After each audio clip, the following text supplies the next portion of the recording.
Hemos llevado una serie de enseñanzas relacionadas con la unidad matrimonial, con el propósito del matrimonio. Yo hablaba que siempre que vamos a cualquier evento, esto lo dije la vez anterior también, quiero repetirlo. Yo decía que en cualquier evento de matrimonios, conferencias, retiros, se hablan de teorías bíblicas y si estas teorías fueran aplicadas en la vida matrimonial, seguramente que se estarían formando matrimonios perfectos. Sin embargo, en la mayoría de los casos nunca se llevan a la práctica, pero también las parejas son atraídas con la idea de que si solo escuchan lo que en esa conferencia se hable en relación al matrimonio, piensan que su matrimonio será impactado de tal manera que será transformado, que su pareja será transformada. Y bueno, así debería de ser. Sin embargo, no solo se trata de escuchar. La misma Biblia dice que no solamente seamos oidores, sino hacedores, ¿verdad? Algunos piensan que con solo escuchar será suficiente para transformar. Y no es cierto. Esto no es una verdad. Y si pensamos así, estamos equivocados y podemos llevarnos otra decepción. Me gustó una frase de un famoso pensador del siglo pasado que decía lo siguiente: el ideal del matrimonio cristiano no ha sido probado y encontrado deficiente. Más bien, se ha encontrado difícil y se ha dejado de probar. Sí. Los principios que habla la palabra de Dios surten efecto, pero son difíciles de poner en práctica. El problema está en lo difícil que las personas encuentran en practicar los ideales del matrimonio. Es difícil practicar los ideales del matrimonio y ante la dificultad que esto representa, pues mejor los dejamos a un lado. La verdad es que el pensamiento es que muy pocos matrimonios ponen a prueba los principios bíblicos relacionados con el matrimonio. Los principios bíblicos, yo afirmo que sí dan los resultados que la Biblia promete, que las palabras del Señor prometen, ¿sí? Porque además fueron diseñados por Dios. Y en Génesis dice que todo lo que Él hizo es perfecto. Y hay una reflexión en relación a lo que estoy hablando. Es un reto. ¿Por qué no nos atrevemos a probar un tiempo, un mes, 2 meses, 3 meses, que digas, a ver, voy a poner en práctica lo que me enseñan, a ver si de veras funciona? Lo que hemos escuchado aquí en la reunión de matrimonios o en los congresos, ¿por qué no probarlo? ¿Por qué no probar si es verdad que lo que nos dicen es verídico, si surte los efectos que nos dicen? La verdad es que siempre encontramos lo mismo. Es difícil ponerlos en práctica y mantenerlos en esa disposición. El ideal del matrimonio es edificar un matrimonio conforme al propósito de Dios. Un matrimonio que satisfaga los sueños, las metas, el propósito que todo hombre y mujer llegan al matrimonio. Los propósitos por los que te casas. Todos llegamos con un portafolio lleno de ilusiones, de metas, de que va a ser nuestro matrimonio de esta manera o de aquella, ¿sí? Pero en la práctica no funciona así. Pero no funciona porque siempre todos los que se casan empiezan a vivir de acuerdo a lo que piensan. Nunca toman en cuenta los principios bíblicos. Si tú pusieras en práctica o si tú hubieras puesto en práctica los principios bíblicos desde que te casaste, seguramente que te habrías ahorrado muchos problemas, muchos. Y hay el mayor problema, quiero decirles, está o representa en que los esposos, hablando de los varones, porque esta plática es básicamente para los varones, hay una dificultad enorme en que los esposos pongan en práctica los principios y los fundamentos de la Biblia. Desde el día que nos casamos, desde el primer día, olvidamos, muchas veces los hombres olvidamos los pactos que acabamos de hacer. Los pactos que se acaban de hacer cuando se casa son fidelidad, son de provisión, son de amor, son de ayuda mutua, son de estar en las buenas y en las malas.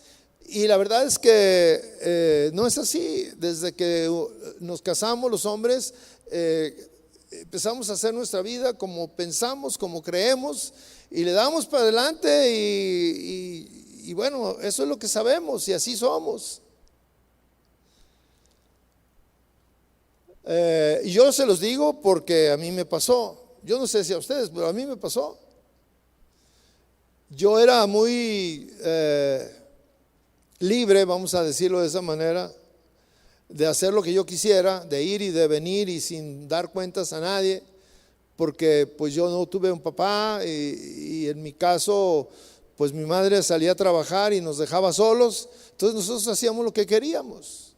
Pero cuando me casé, o cuando me caso, pues ya empezamos a tener que dar cuentas y ahí empezamos a tener problemas porque pues yo quería seguir viviendo como siempre había vivido, de soltero, y no se puede. Yo quiero enfatizarles que la fe cristiana y los principios bíblicos, los principios relacionados con el matrimonio, contienen los principios éticos de convivencia más elevados que se puedan encontrar en cualquier código de creencias, cualquier religión.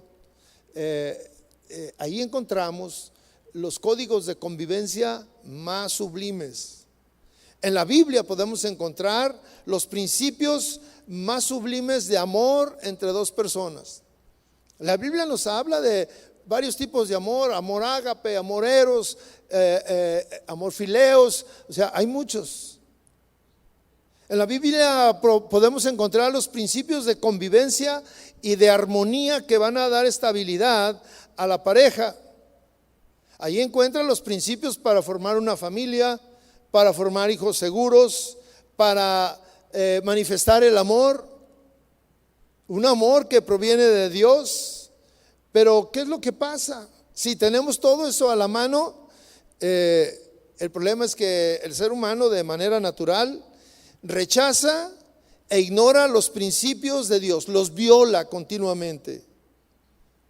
Los principios que Dios ha establecido para el bienestar, para la bendición, para su paz, para su gozo, para su crecimiento y además para la vida eterna, el hombre de manera natural los rechaza, los viola.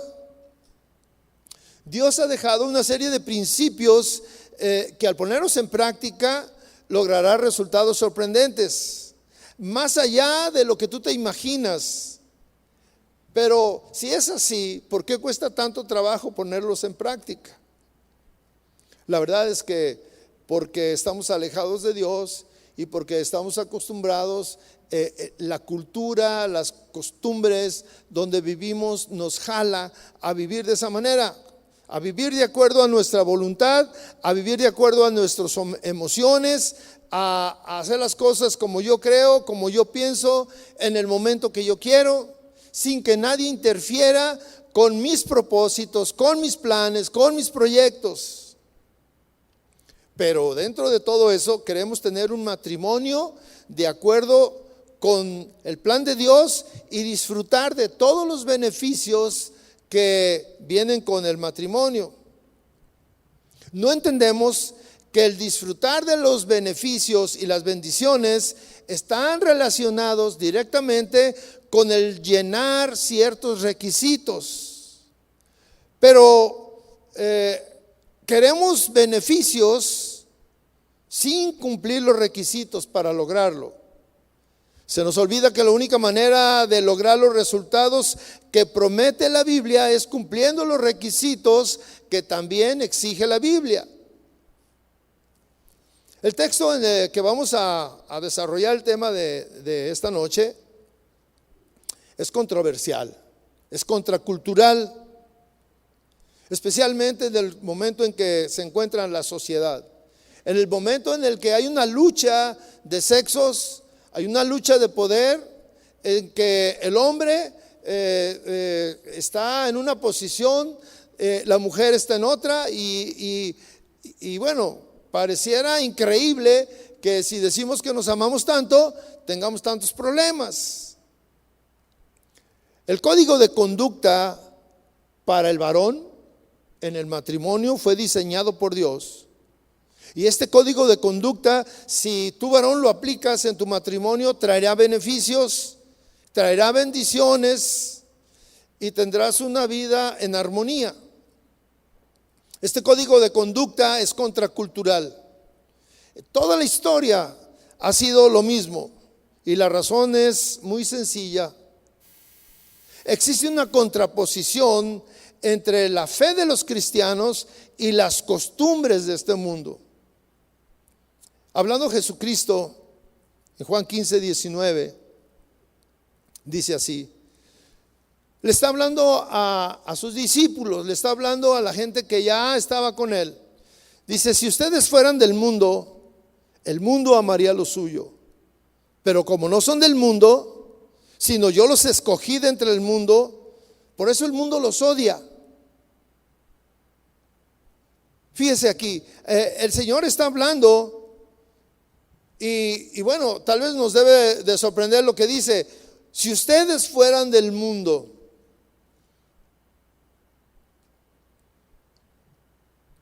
Pero como no son del mundo,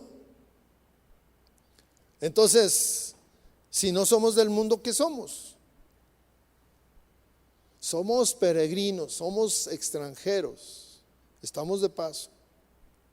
Los cristianos deben de guardar un código de valores cristianos que se contraponen con el mundo. Por eso dice que no somos del mundo, porque no amamos las cosas del mundo. Y si tú estás amando las cosas del mundo, bueno, entonces eres parte del mundo.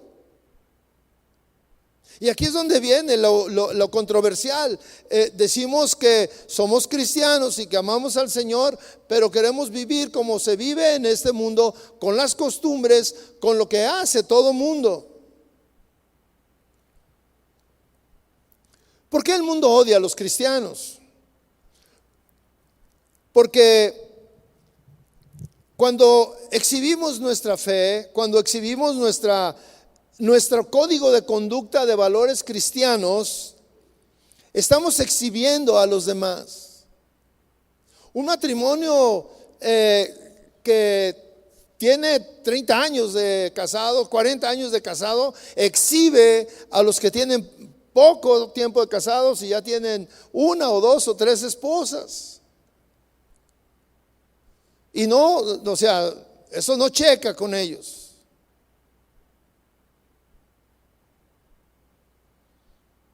Hoy es muy común eso. Yo tengo conocido un amigo relacionado con mi trabajo que se ha casado 6 veces y tiene 10 años menos que yo. Y yo le digo, ¿y cómo le haces? Y él me dice, no, ¿cómo le haces tú? Contraculturales. Pero el ver un matrimonio que ha durado mucho tiempo es contracultural. Exhibe a alguien que no es estable en su relación matrimonial.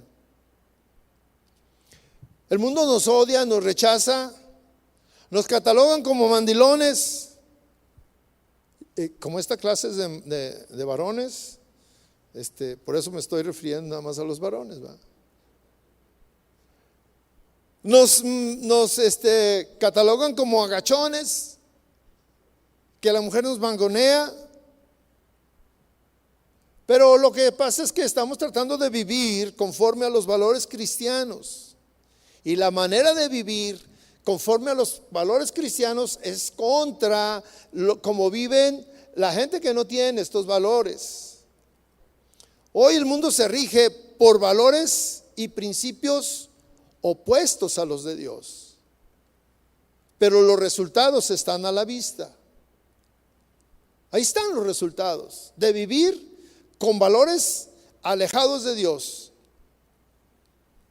Pero los cristianos también somos personas incongruentes, ya que decimos que nos regimos por los principios bíblicos, pero la verdad es que muchos practican y se rigen por valores del mundo.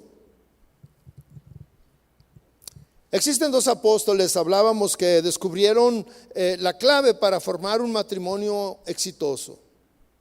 Pablo describe que debemos estimularnos a desarrollar el amor y las buenas obras. Eso les dice, debemos estimularnos, lo explicamos la clase pasada. Debemos estimularnos a desarrollar el amor y las buenas obras entre los esposos. Y Pedro describe claramente estos propósitos. Esto que estamos hablando son conceptos contraculturales. Son opuestos al pensamiento del mundo. Pablo lo menciona de una manera muy sencilla en Efesios 5:33, lo repito, dice: por eso les repito, cada hombre debe amar a su esposa como se ama a sí mismo, y la esposa debe respetar a su marido. Pablo es muy conciso en establecer estos principios a uno y a otro, al hombre y a la mujer. Y son principios llenos de sabiduría, la sabiduría de Dios. Y sus resultados son altamente exitosos cuando alguien pone en práctica esto. Cuando un hombre ama a su esposa como se ama a sí mismo. Y cuando una mujer respeta a su esposo.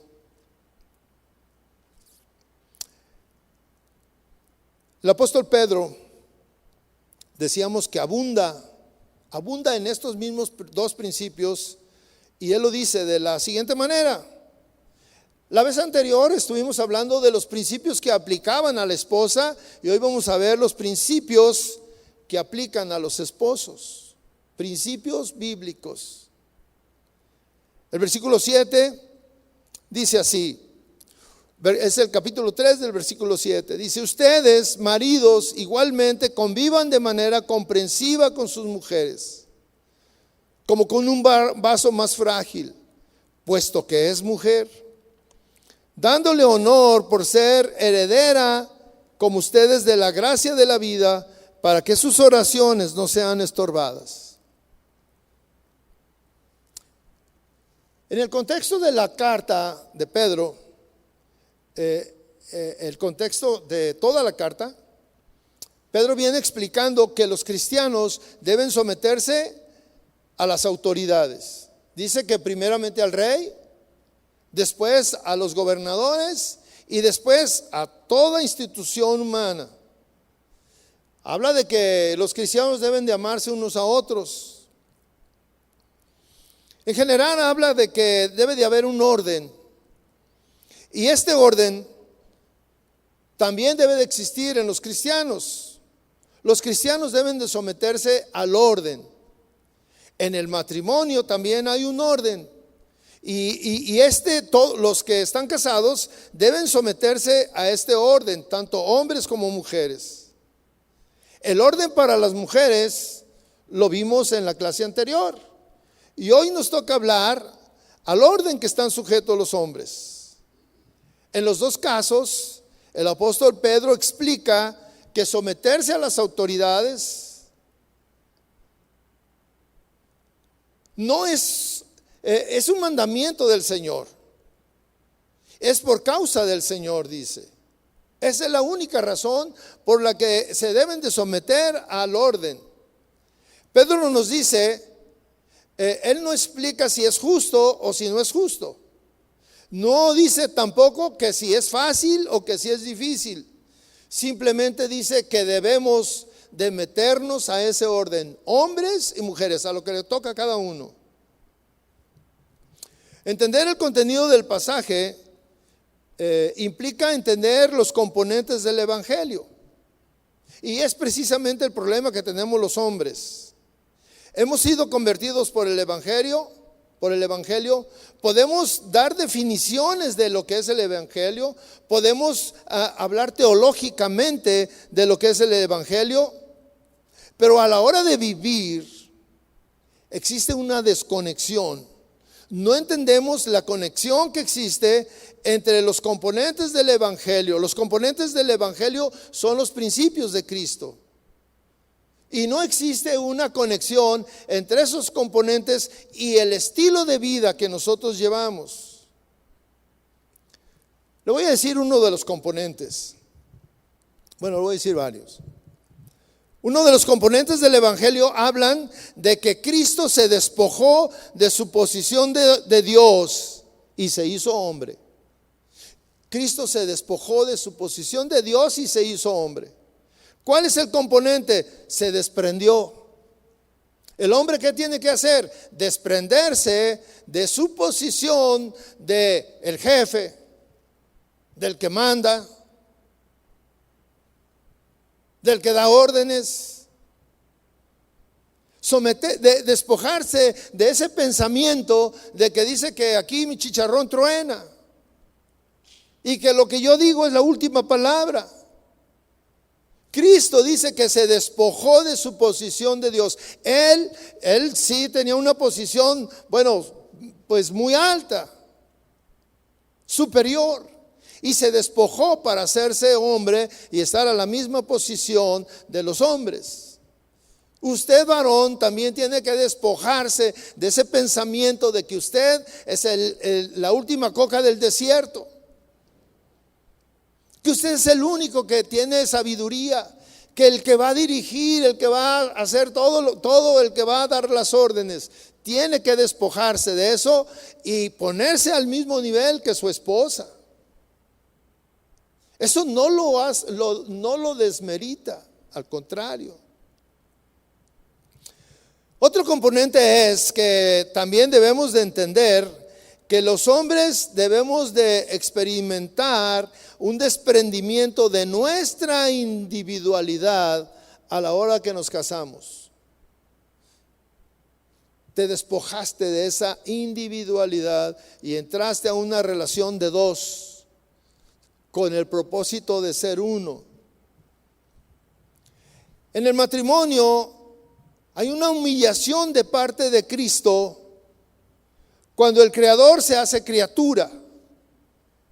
La humillación, la humildad es un requisito indispensable en el matrimonio. Y algo que no se practica en el matrimonio es la humildad. Nos cuesta trabajo humillarnos y lo decimos. ¿Cómo me voy a humillar? No, primero muerto o muerta que perder el glamour, que condescender. Y como esposos, una cosa indispensable es la humillación. Fíjese bien, es una imposibilidad tener un matrimonio de calidad cuando no nos humillamos. Cuando este ingrediente está exento, ajeno, fuera del matrimonio, es imposible formar un matrimonio de calidad. Es requisito indispensable. También debe de existir un componente de sacrificio. Cristo se sacrificó por ti. Él fue a un sacrificio por ti. Y ese mismo ingrediente de sacrificio debe de existir en todo matrimonio. Para que funcione bien, los dos cónyuges deben de sacrificarse uno por el otro. Y a veces no estamos dispuestos a sacrificarnos con detalles pequeños. No nos sacrificamos, nos cuesta mucho, no lo entendemos. ¿Qué es sacrificarnos? A lo mejor tú piensas, bueno, sacrificarme va a ser que me corten un órgano de mi cuerpo para dárselo. No, eso es extremoso, aunque también tiene que ser, si fuera necesario. Pero en detalles pequeños no estamos dispuestos a sacrificar nuestro tiempo, nuestros gustos. No estamos dispuestos a sacrificar el ir a un lugar en aras de que mi pareja esté bien, se sienta bien, hacerla sentir bien.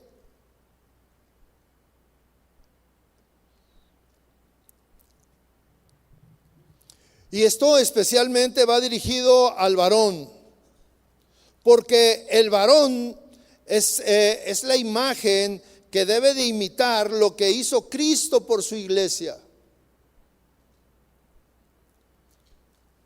La imagen que tiene el varón en relación con Cristo es igual. Y Cristo se sacrificó por su iglesia. De tal manera que nosotros debemos de seguir ese ejemplo. Y a veces no estamos dispuestos a sacrificar nuestras aficiones por estar con nuestra esposa, con nuestros hijos. En el matrimonio debe existir una sobredosis de gracia. Gracia sobre gracia. No solamente para perdonar pecados de manera recurrente, sino para lidiar con la conducta de tu compañero o compañera. Tenemos que lidiar con lo que él o ella es todos los días. Y tú has escuchado esas frases de que ya sabes que no me gusta que hagas eso. ¿Alguno ha escuchado esa frase en su casa? Ya sabes que no me gusta que hagas esto. Ya sabes que no me gusta que ponga las cosas aquí. Ayer estaba hablando con una señora, con dos señoras que no vienen a la iglesia. Pero una de ellas me dijo, estaban ellas platicando y me dijo, oiga, ¿usted es casado? Le dije, sí. Y me dijo, mire, yo soy viuda, pero yo no me volvería a casar. Me dijo, ¿usted se volvería a casar? Le dije, sí. Me dijo, ¿pero a poco no tiene ganas de divorciarse? Le dije, no. Ay, si no le creo. Le dije, sí, es cierto.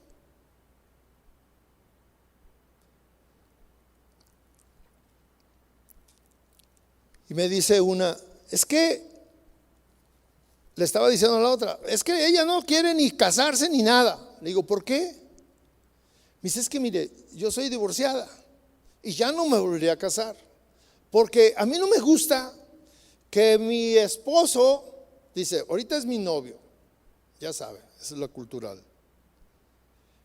Dice, deja las toallas donde quiera, deja el jabón donde quiera, deja esto donde quiera. Dice, y yo no puedo soportar eso.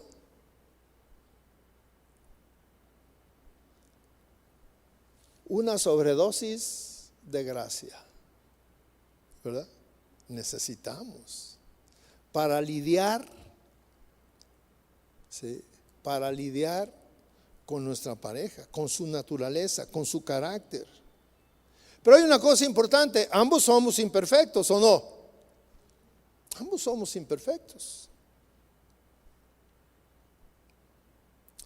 Si no existe una sobredosis de gracia en su matrimonio, será imposible pensar que llegarán a ser una sola carne. Es imposible.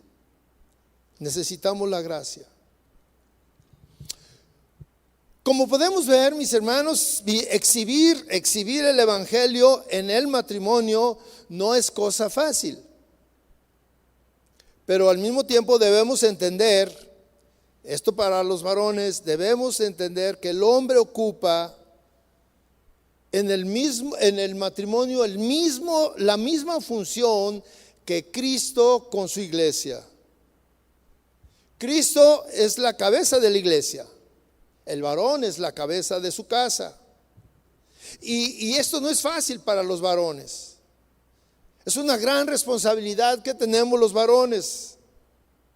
Pero esta es la meta. En esto debemos aplicarnos. Y aunque sea difícil, pues debemos morir en el intento. ¿O no? Yo creo que por eso estamos aquí.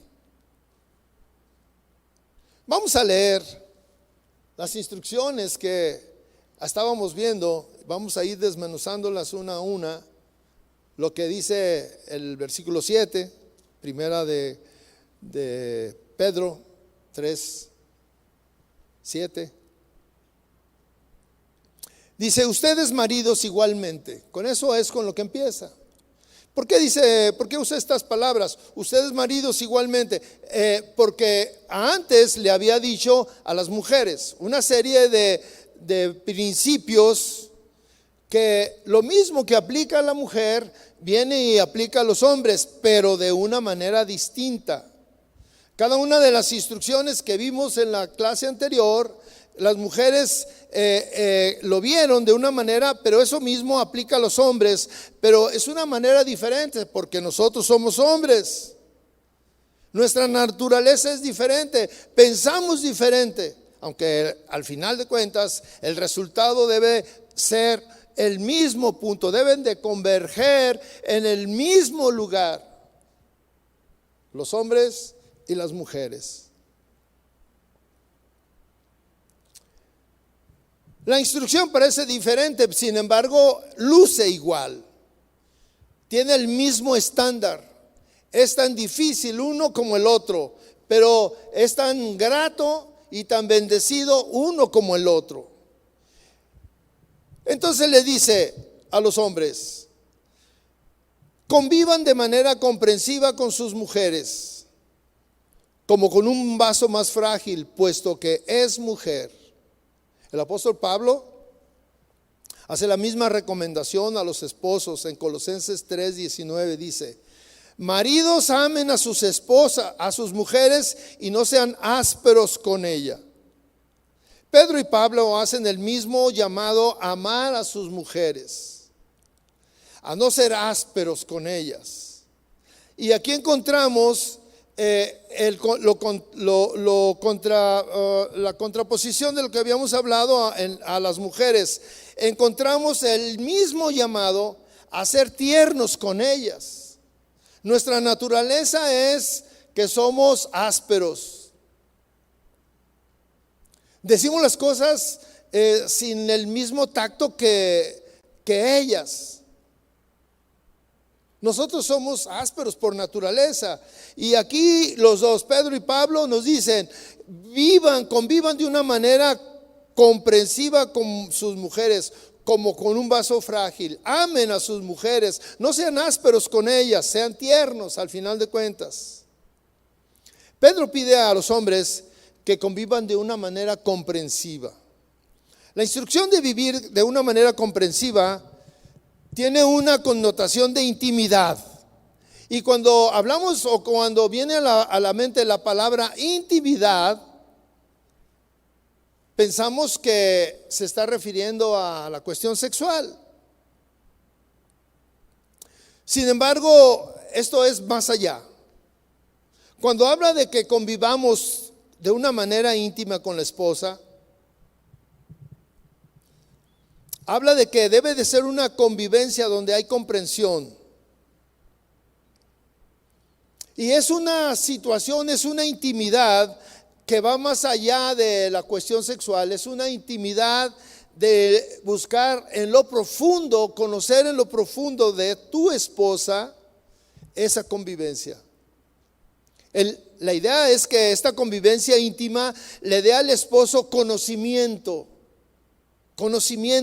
entendimiento de quién es tu esposa, entendimiento de cómo se siente tu esposa, entendimiento y conocimiento de qué le gusta a tu esposa, cuáles son sus necesidades espirituales, cuáles son sus necesidades emocionales, conocer sus temores, conocer sus debilidades, conocer su necesidad de protección, su necesidad de apoyo, conocer su mundo interior. ¿Qué le ofende? ¿Qué la afirma? Si vas a convivir íntimamente con ella, es este el tema importante, y este tema es el que menos, al que menos le damos atención los varones. Muchos de nosotros varones no conocemos quién es tu esposa, y se ha escuchado en la intimidad, y estoy hablando en su habitación cuando ya están solos, que en una discusión o en una situación de que están tratando de ponerse de acuerdo, luego dice uno de los dos: es que no me conoces, tenemos tanto tiempo juntos y no me conoces. Y el asunto de que nos dice Pedro y Pablo que debemos de convivir con ellas de una manera sabia, es: conoce a tu esposa íntimamente, lo profundo de ella. ¿Quién es? Varones, ¿tú conoces a tu esposa? ¿Cómo es? ¿Sabes cómo se siente hoy? ¿Sabes qué está pasando por su en este momento por ella? ¿Qué pasa? ¿Qué hay? ¿Hay angustias? ¿Cómo se siente? ¿Sabes qué le gusta? ¿Sabes cuáles son sus necesidades espirituales? Sus necesidades espirituales. No es llegar y decir: pues ahí está el chivo, suple tus necesidades. Esas son necesidades económicas, pero sus necesidades espirituales, sus necesidades emocionales. Necesitamos conocer sus necesidades emocionales. Hoy hablé con una chica muy cercana.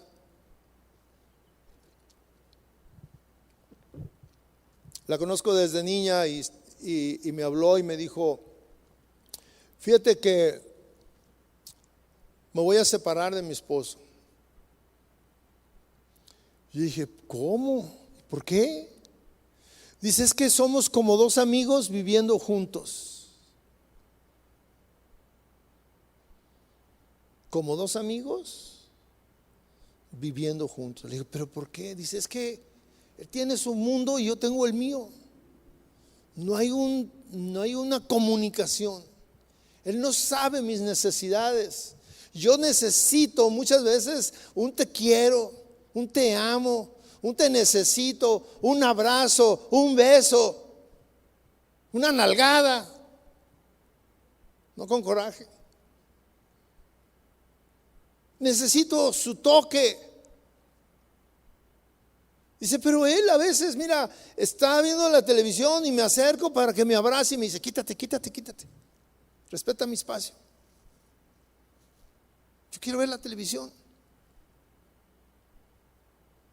Y me rechaza.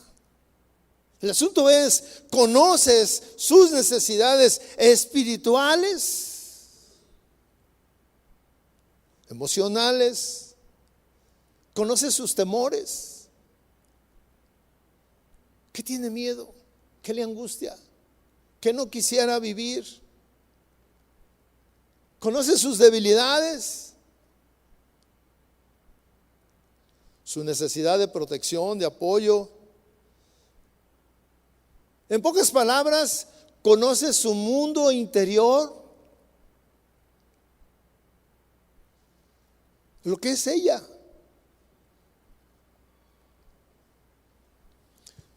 Cuando tú no conoces su mundo interior, ella se siente desilusionada.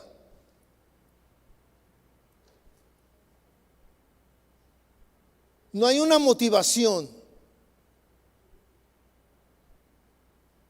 Ha perdido ese interés. ¿Sabes qué le ofende?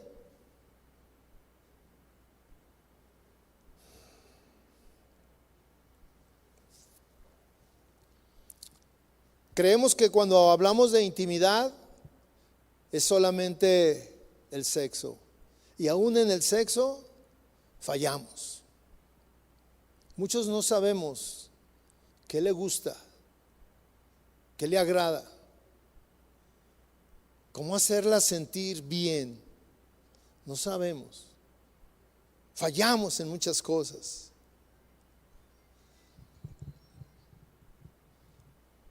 Convivir sabiamente con ella es conocer hasta lo más profundo de su ser. Es casi conocer su alma. Y el asunto es, cuando dice que convivas con ella de una manera sabiamente, es satisfacer esas necesidades, suplir esas necesidades. Porque el varón tiene el llamado a liderar como Cristo. Y mire, si Cristo conoce las necesidades de su iglesia y las suple, nosotros estamos llamados a liderar igual que Cristo. Somos el ejemplo aquí y nosotros debemos conocer las necesidades de nuestra esposa y satisfacerlas.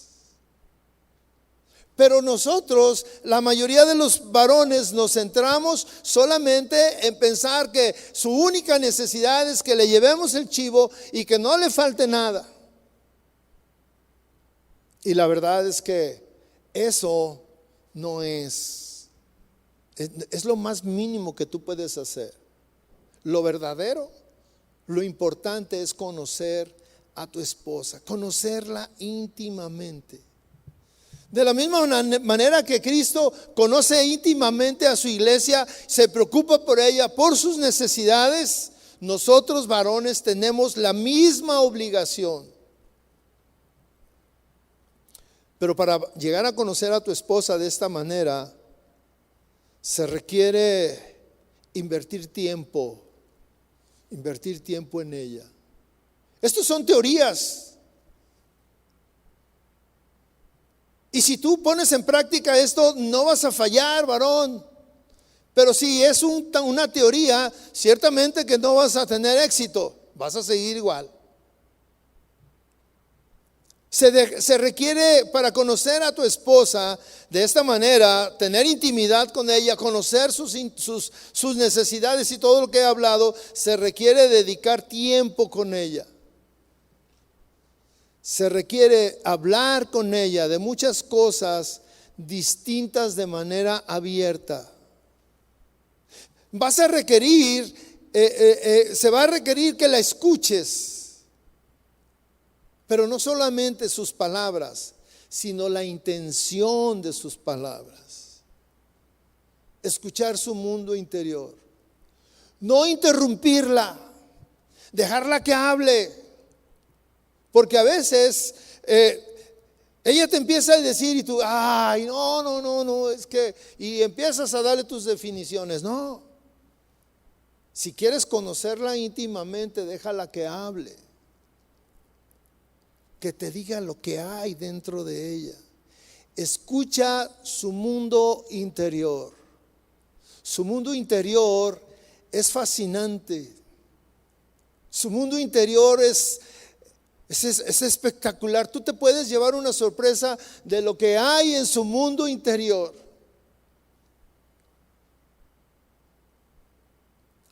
Tienes que escuchar con atención.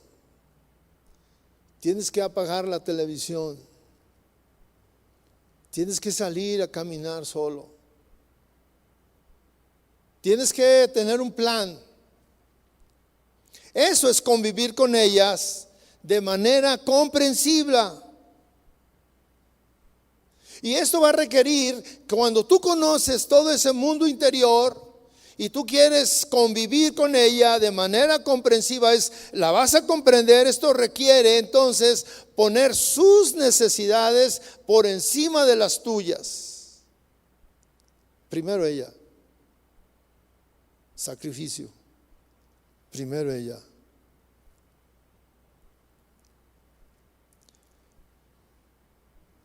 El esposo, la clase anterior, y a todos nos gusta escuchar eso, ese concepto, esa recomendación a la esposa que ha sido llamada a someterse al esposo, a respetar al esposo. Pero ahora debemos de combinar esas dos instrucciones, una para él y otra para ella. Cuando él sabe que su esposa ha sido llamada a someterse y él ha sido llamado a liderarla a ella, el hombre debe de entender que ella fue llamada a someterse a él, no por ser ella inferior a él, no porque pensamos que los hombres somos más inteligentes, no ese es el sentido. Este llamado de que tú eres el líder no implica que tu esposa no opina. Este llamado a tu esposa a someterse, a respetarte, no implica que ella no va a opinar. De hecho, la esposa tiene que opinar, porque es tu ayuda idónea. Y su opinión debe de ser tomada en cuenta, mi hermano. Esta sumisión o este respeto no implica que tu esposa no debe de pedir cuentas. Tu esposa debe de pedir cuentas. Debe de pedirte cuentas, aunque te molestes. Eso no implica que la esposa no va a confrontar tu irresponsabilidad o tu pecado, si es que hay. Eso no implica que ella no va a confrontar cuando tú abusas verbalmente o físicamente de ella o de tus hijos.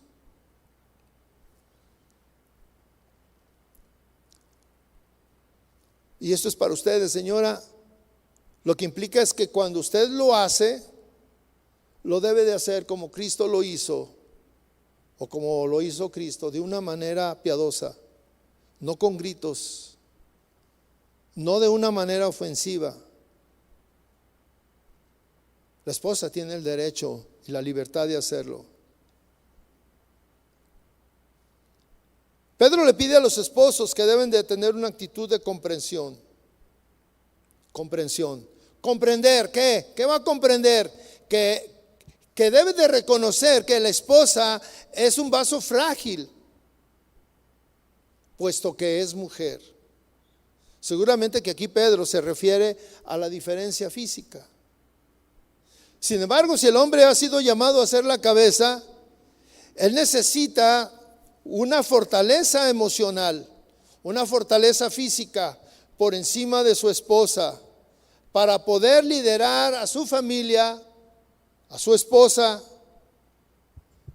Lamentablemente, mis hermanos, se ha dado el caso, o estamos ante una situación complicada, triste, que la mayoría de los hombres cristianos no se preocupa por cultivar su mundo espiritual, su mundo, el de él. No se preocupa por cultivar su mundo emocional de una manera consistente, permanente. Y es muy común entonces que sea la mujer quien provea la estabilidad emocional en su casa, que sea la mujer quien provee la seguridad espiritual. Y llegamos al hecho de que la mayoría de los hombres solamente se encargan de proveer lo material. Y en muchos casos también es la mujer la que se encarga de ello. Estas dos mujeres que yo le platicaba, una dice: yo dejé a mi ex marido porque era un mantenido, no trabajaba, yo era la que trabajaba. Oiga, ¿para qué quiero un marido así? Mejor yo sola.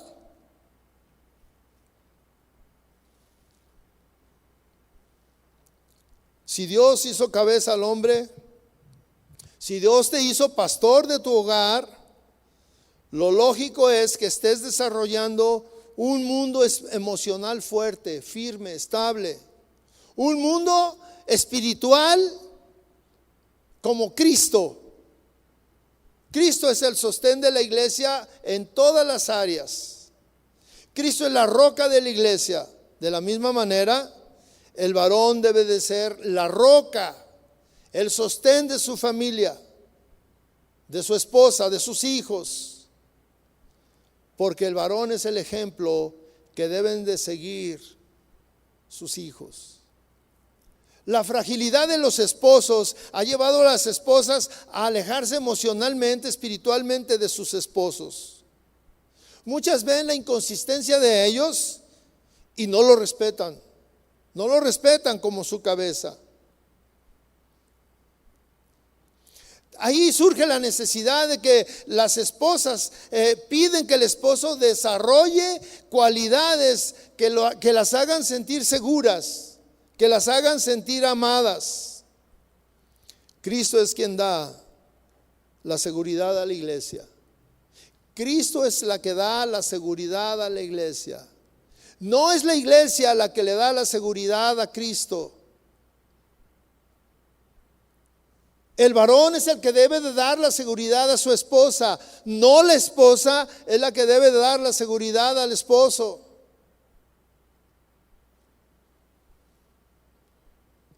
Pedro también enseña que la mujer no es inferior ni delante de Dios ni delante de los hombres. Fíjese cómo dice: dándole honor por ser heredera como ustedes de la gracia de la vida. La mujer no es menor. Pedro llama a los esposos a darle honor a su esposa, a honrarla, a respetarla, a cuidarla, porque dice, ella, igual que tú, es heredera de la gracia de la vida. Ella es un regalo de Dios para los hombres. Ella es por la provisión que Dios tuvo para el hombre. Ellas son hijas de Dios. Y a ti, varón, a mí, me dejó la responsabilidad de cuidarla, de cuidar de su hija. Es impresionante, mis hermanos,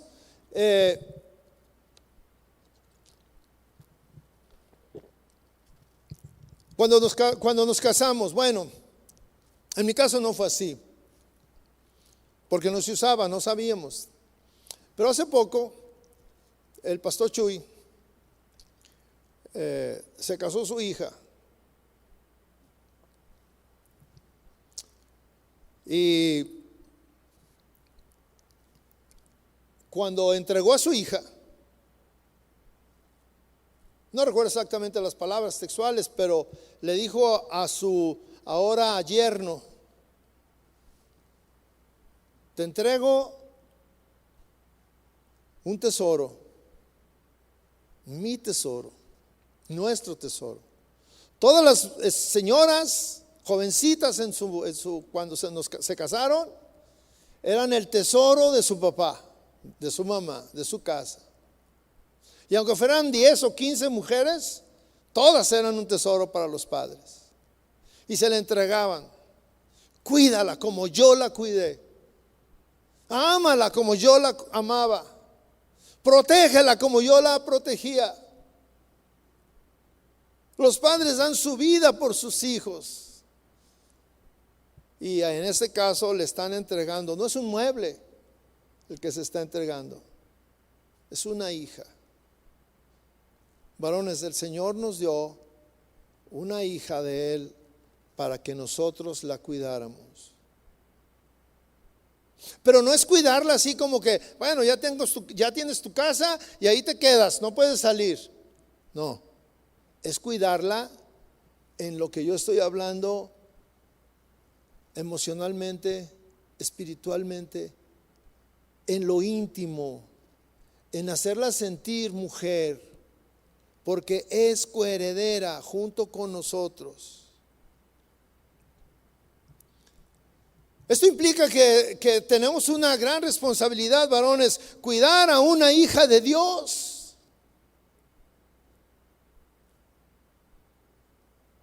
Este cuidado implica ayudarlas a crecer de una manera segura en su relación con Dios.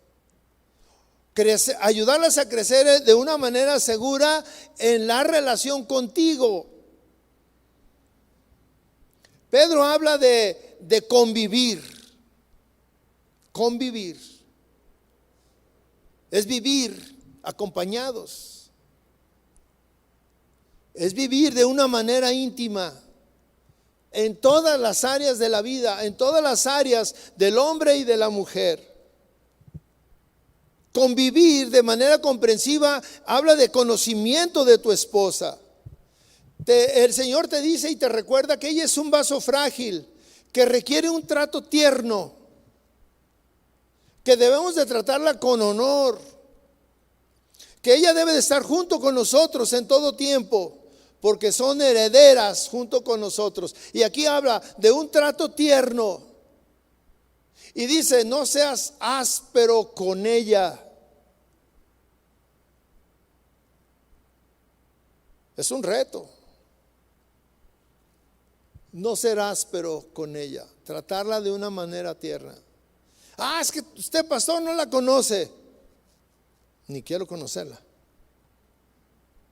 Esto te corresponde a ti.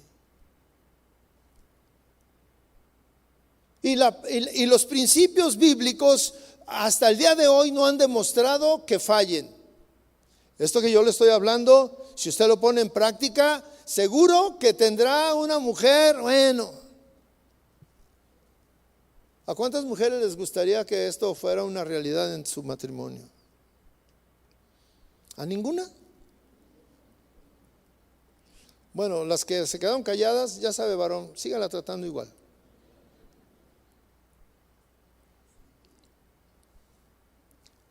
Y al final, Pedro hace una enseñanza que es vital, mis hermanos.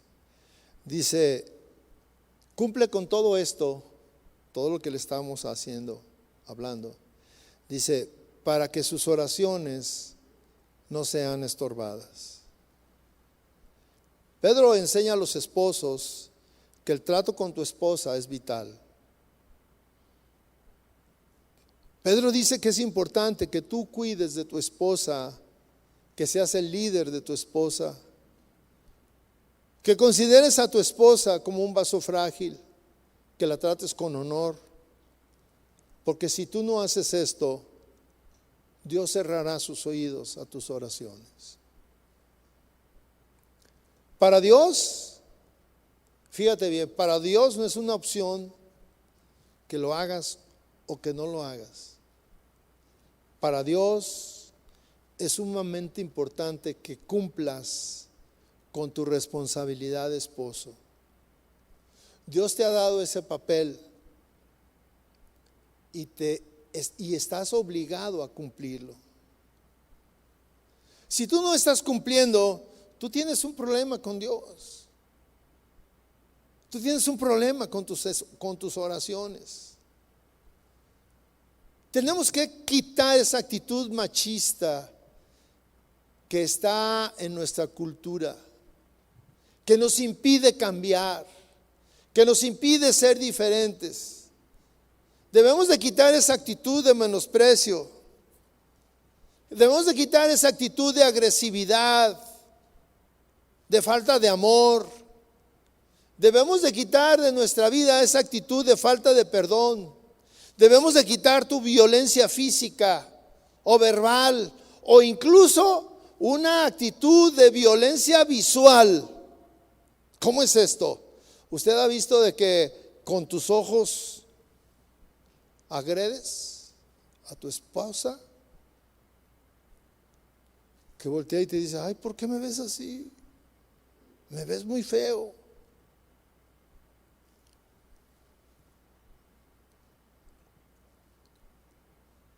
Debes de preocuparte por proveer emocional, espiritual y material.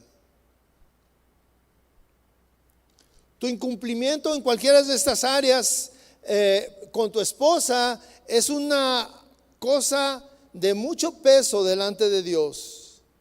Dios te regaló una esposa, varón. Debes de cumplir con tus votos. Debes levantarte como lo que eres, un varón a la imagen de Dios.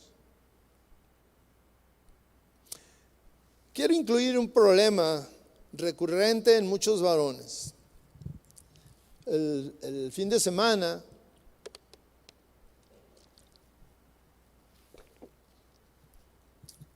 fuimos mi esposa y yo a Villahermosa, y en una de las actividades, en uno de los días, una señora se acercó con mi esposa y empezó a platicar con ella. Le pedía ayuda. ¿Qué hacía? Y resulta que le platicaba que uno de los servidores estaba catalogado como un hombre muy servicial, muy hacendoso, participaba en todo quería estar, era muy atento, recibía todas las órdenes, acataba todas las órdenes. Bueno, era alguien impresionante. Y le aplicaba muy bien ese dicho que dice: candil de la calle y oscuridad de la casa. Cuando yo estaba niño, mi abuelita me decía eso: tú eres candil de la calle y oscuridad de tu casa. ¿Por qué era así? Porque ella me decía: tienes que ayudarme a barrer y hacer el aseo de aquí de la casa y todo. Y yo no me gustaba. Pero iba con el vecino que tenía un hijo de mi misma edad, y jugábamos siempre, y llegaba y le decía que si le daba chance de salir a jugar.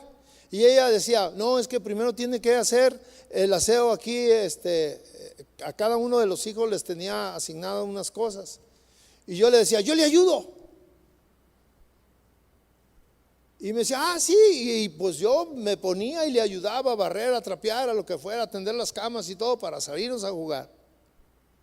Y entonces un día mi abuelita se encuentra con esa señora en la tortillería, y están platicando, y le dice: oiga, sí, yo soy la que vive acá. Y, yo soy la que vive aquí, que no sé qué. Oiga, ¿usted tiene un nieto? Ay, qué bárbaro su nieto. Dijo: ¿cómo? Dijo: sí, dice, llega a mi casa y es bien hacendoso.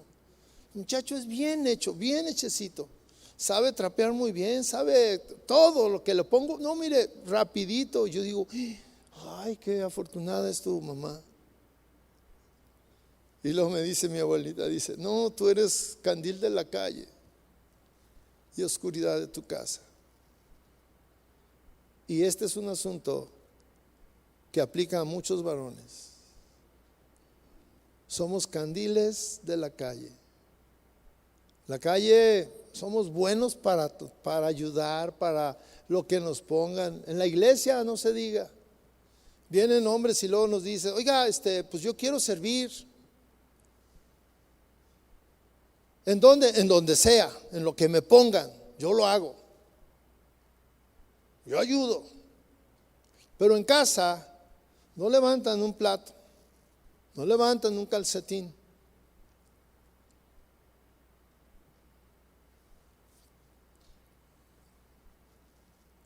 Varones,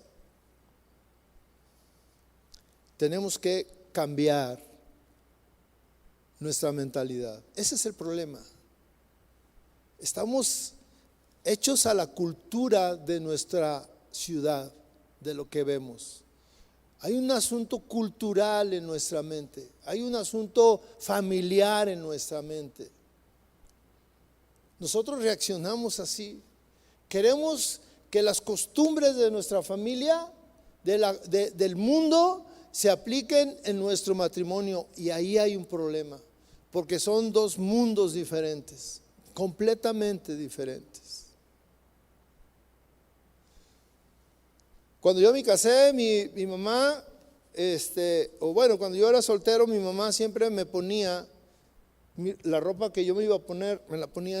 Yo me metía a bañar, y al salir ya tenía ahí todo, pantalón, los calcetines, la camisa, todo lo que me iba a poner. Porque así mismo ella lo vio en mi abuelo. Mi abuelo era de un rancho, y cuando salía nos bañamos cada semana, y cada semana ahí estaba la ropa que se íbamos a poner el fin de semana. Entonces, cuando yo me caso, ¿qué cree que yo esperaba? Pues lo mismo. Y entonces salgo y le digo a mi esposa, oye, ¿qué onda con mi ropa? Pues ¿cómo que qué onda con tu ropa? Pues ahí está. Dije, no, pero debería estar aquí en la cama, para esa me voy a poner. No, pues yo no sé qué te quieres poner. Yo dije, a ver, pero tú tienes que ponerme aquí lo que yo me voy a poner. No, dice, tú escógelo, ahí está, todo limpiecito, dobladito. Y ya como que no me gustó esa onda. Y yo platicaba con ella y le decía, es que mira, en mi familia, y pues sí, pero en la mía no. En la mía se usa de esta manera y yo creo que es lo mejor. El asunto no es que ella dijo, pues si quieres vivir aquí así, yo así soy. No, sino que me dijo, ¿qué crees que sea lo mejor? ¿Que tú te pongas lo que tú quieres o que tú te pongas lo que yo quiero?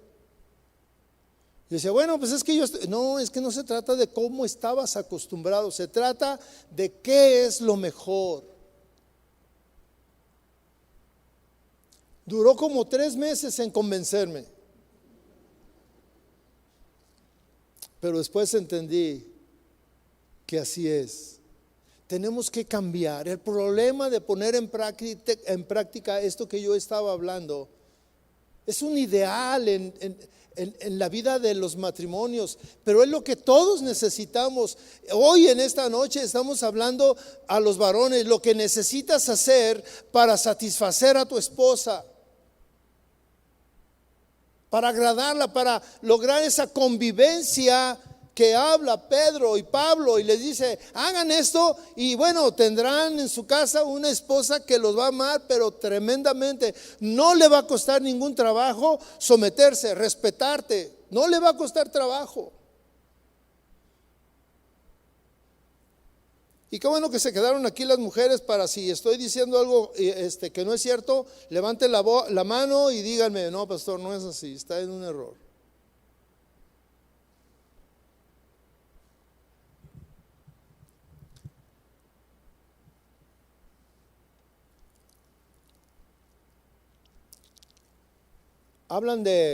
Con eso voy a concluir.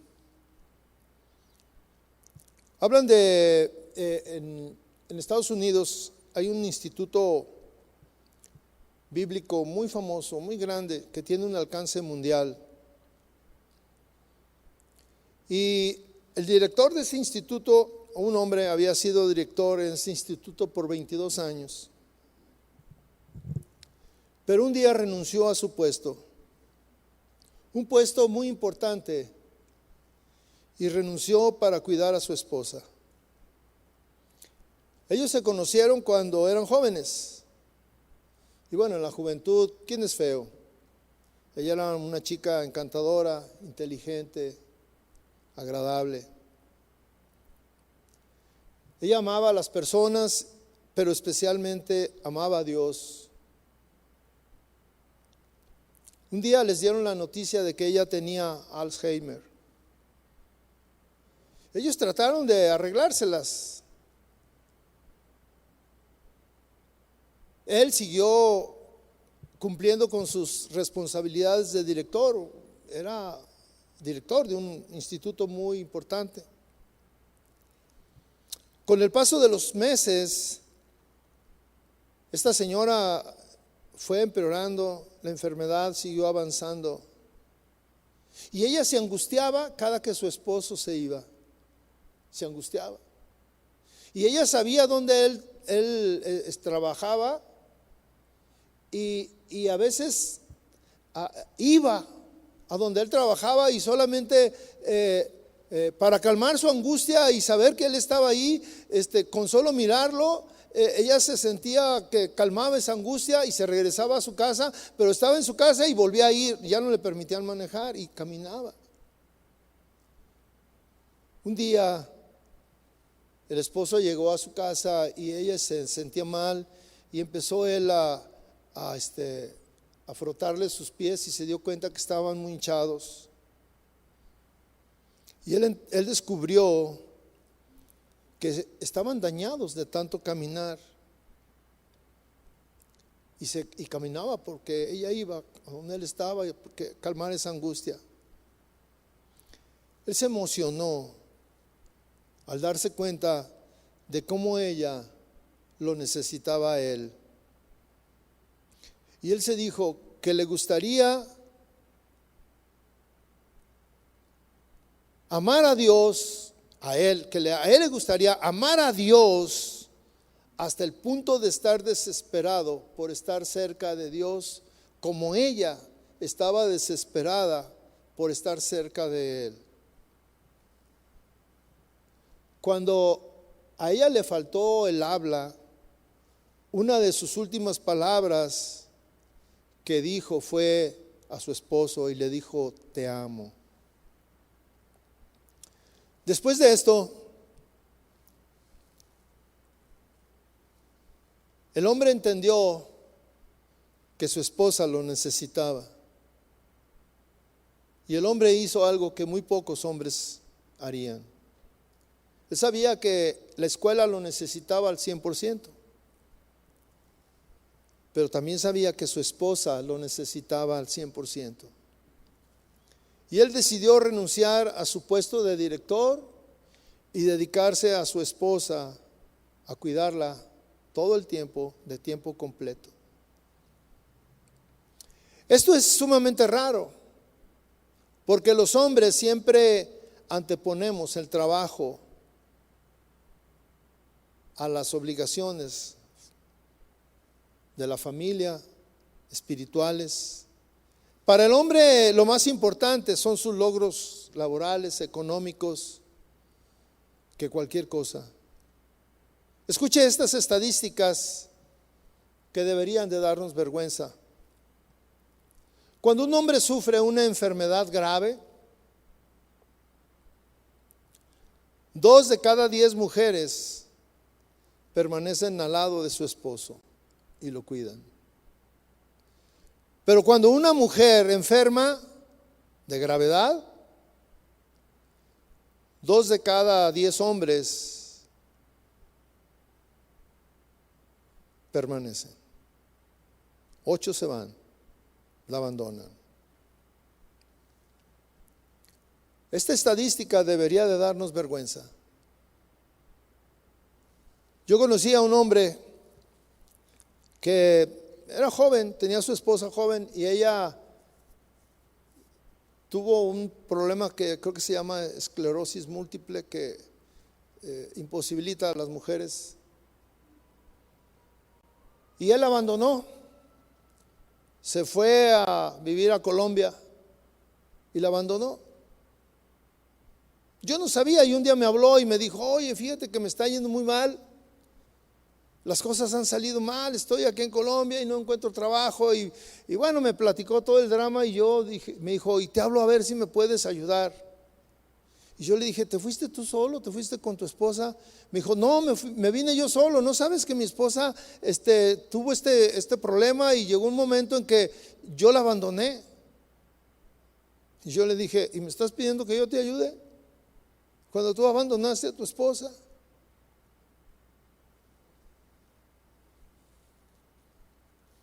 Dos de cada 10 hombres permanecen. Este hombre que estoy hablando permaneció al lado de su esposa, renunció al éxito y al reconocimiento que le daba su puesto y siguió el ejemplo de Cristo, quien dio su vida por su iglesia. Y mis hermanos, a nosotros varones, ese ejemplo nos llama, el ejemplo de Cristo, que dio su vida por su esposa, la iglesia. Cuando este hombre tomó la decisión de renunciar, escribió una carta para explicar su decisión. Y fíjese bien, muy bien lo que dice. Mi decisión fue tomada hace 42 años, cuando yo hice el pacto de cuidar a mi esposa en la salud y en la enfermedad, hasta que la muerte nos separe.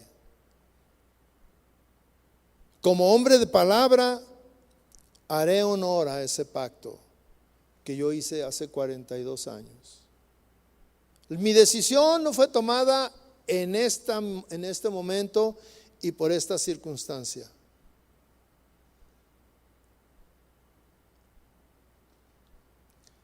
Dice, también es una manera de corresponder a ella por todos los años que ella me ha cuidado y me ha dado el respeto de una manera sacrificada. Pero además de todo, amo a mi esposa y deseo pasar los últimos días de su vida a su lado. Será un gran honor cuidar a una hija de Dios como lo prometí. Nosotros tenemos un caso muy similar aquí.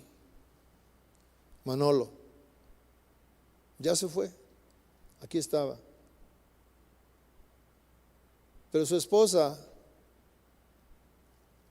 en un tiempo estaba en una situación muy difícil. Yo no sé si algunos se dieron cuenta de cómo estaba allá. Y Manolo dejó su oficina y la trasladó a su casa para cuidar a su esposa. Están ellos solos. Y ha cuidado de ella como nadie ha cuidado. Para mí es un gran ejemplo que me gustaría seguir, si fuera el caso que mi esposa estuviera en una situación así. Cuando estas mujeres me dijeron, ¿a poco usted no quisiera divorciarse? Le dije, no, yo no lo tengo en mis planes. Y mi meta es poner en práctica estos principios bíblicos para vivir en armonía con mi esposa.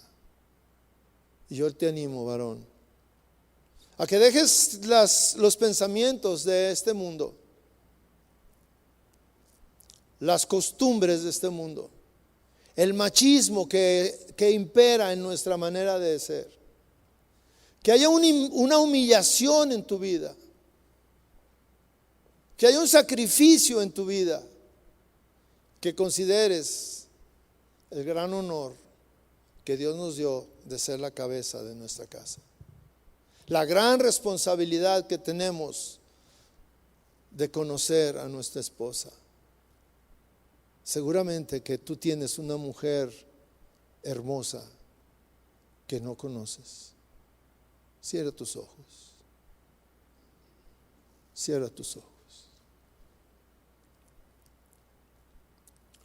Padre, gracias por esta noche, Señor. Gracias porque tu palabra ha sido expuesta y nos confronta a los varones, Señor. Gracias porque cada uno de los que estamos aquí somos un representante tuyo, Señor, en nuestra casa. Y de la misma manera que tú conoces y suples las necesidades de la iglesia, estamos llamados a imitarte, Señor. No es fácil, pero todos queremos tener un matrimonio de calidad. Ayúdanos, Señor. Danos sabiduría. Háblanos. Que esto no sea una simple teoría, sino que estemos dispuestos a vivirla, a vivir tu palabra, tus principios. Seguramente quedarán los resultados que tú prometes, porque tú lo diseñaste así, Señor. Te pido por cada varón que está aquí y por cada esposa que ha escuchado, que ella es una ayuda idónea para que estos principios, teorías, los llevemos a la práctica. Gracias por la oportunidad que me das de compartir tu palabra, Señor. Gracias, Dios, por esta noche, Señor. Amén.